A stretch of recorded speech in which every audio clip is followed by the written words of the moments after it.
ঐতিহ্যবাহী অ্যাশেজ শুরু হচ্ছে কাল। অস্ট্রেলিয়া ও ইংল্যান্ডের মধ্যকার 5 ম্যাচ সিরিজের প্রথম টেস্ট পার্থে ইনজুরিতে প্যাট কামিন্স ও জশ হ্যাজেলউডের না থাকার পরও স্বাগতিকরা আত্মবিশ্বাসী বলে জানিয়েছেন মিচেল স্টার্ক।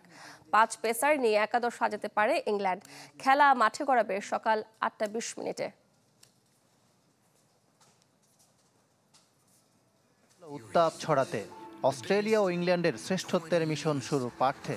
ব্রিসবেন থেকে শুরু না হওয়া স্বাগতিকদের জন্য ব্যতিক্রম। তবুও অজিরা আত্মবিশ্বাসে ভরপুর।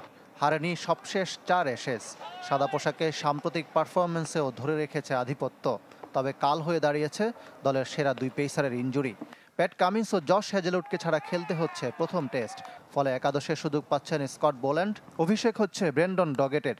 কামিন্সের ইনজুরিতে দলকে নেতৃত্ব দেবেন স্টিভেন স্মিথ। দুঃখজনকভাবে পেস বোলারদের ইনজুরি সমস্যা আছে। দুজনকে প্রথম টেস্টে পাচ্ছি না, তবে স্কোয়াডে ভারসাম্য ঠিকই আছে।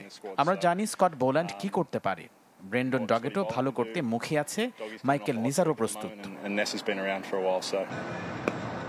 অস্ট্রেলিয়ার যেখানে দুর্বলতা, সেই পেস ইউনিটে শক্তির জায়গা ইংল্যান্ডের।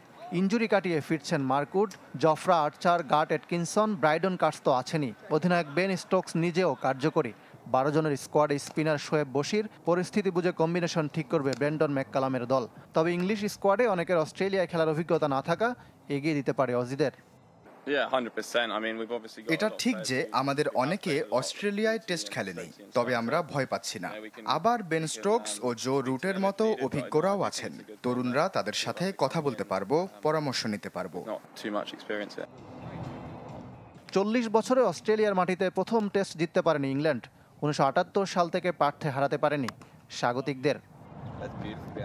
ইকরাম হোসাইন, চ্যানেল 24।